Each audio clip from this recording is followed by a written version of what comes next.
Good morning, everyone. Doesn't time fly? It doesn't seem like 5 weeks since I recorded the last Wednesday reflection.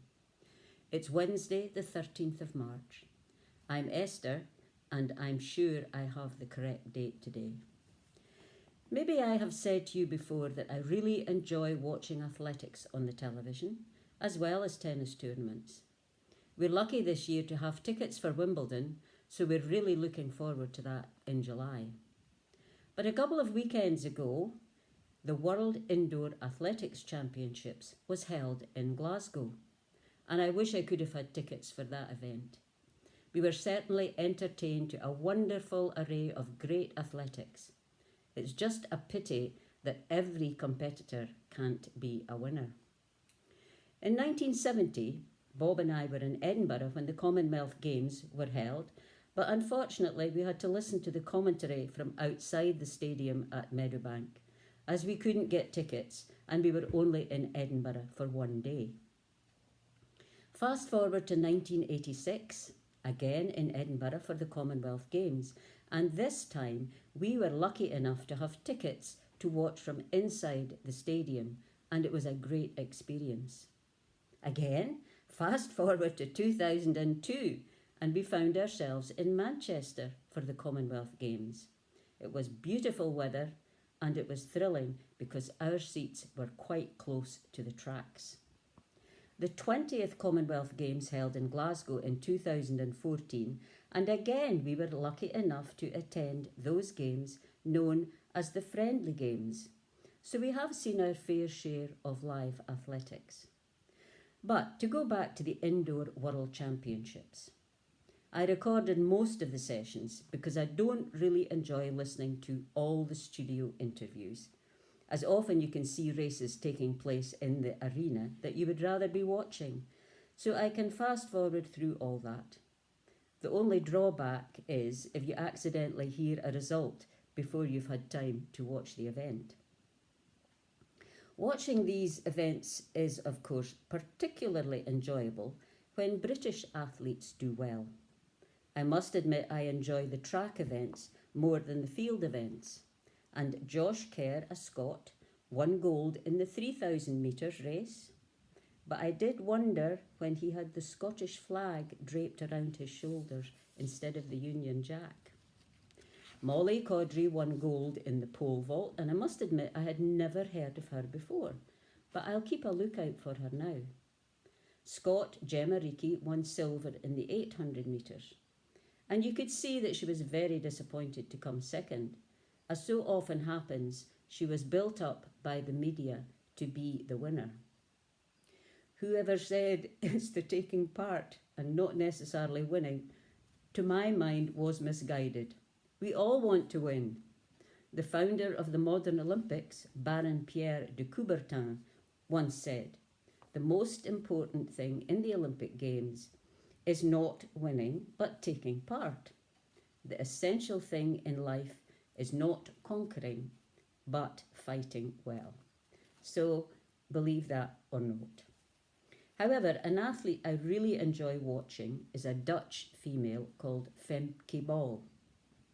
Her running and hurdling seem so effortless, and she is a joy to watch. She reminds me very much of the athlete Allyson Felix, who some of you may remember.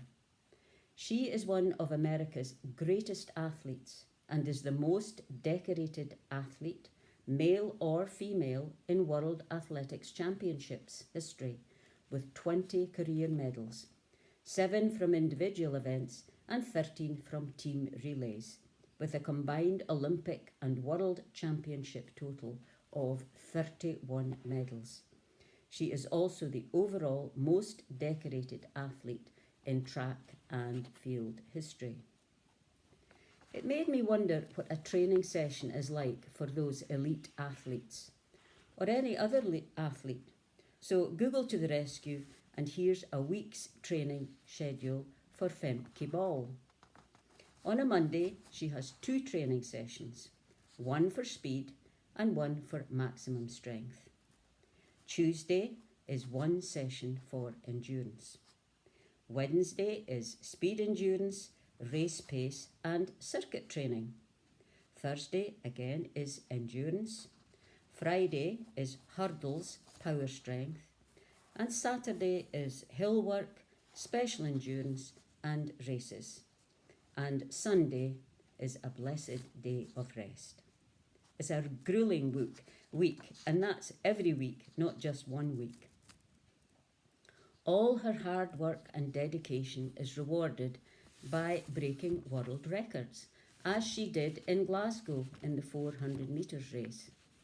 However, we do have athletes who try to cheat the system by taking drugs, and every so often we hear of athletes who have been caught out. Femke Ball says, "I just love how you really can mentally challenge yourself so much in the sport and just let go of everything a bit by running." In 1984, Bob decided to run in the Dundee Marathon, being sponsored to pay for computers for the school he was teaching at the time. Along with another member of staff, he completed the course very successfully. It required a great deal of training and buying the proper running shoes. Of course, I thought if Bob can do it, I can do it. I wasn't working at the time, and the following year I competed myself. And I have to say, I was never so glad to finish that race. The race started off well until we arrived in Broughty Ferry. And the steep rise out of Broughty Ferry for me was a killer. It was downhill from then onward. It was very cold for April. There was rain, sleet, and a few competitors suffered from hypothermia. What disappointed me most was that I never experienced the thrill of having run a marathon, and my only thought was, never again. From then on, I confined myself to watching marathons on the TV.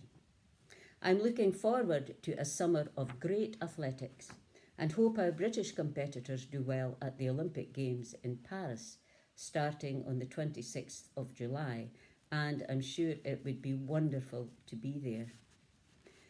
In the book of Timothy in the Bible, it says, "Anyone who competes as an athlete does not receive the victor's crown unless by competing according to the rules."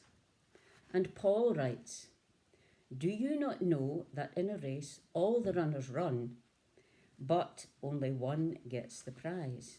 So run in such a way as to get the prize." I think in everything we do, we should try to give 100%. This is not easy, and most of us will never achieve everything we set out to do, but we should keep trying. Well, I'm off to the gym to practice what I preach and give it 100%. So, have a good week, everyone. Bye.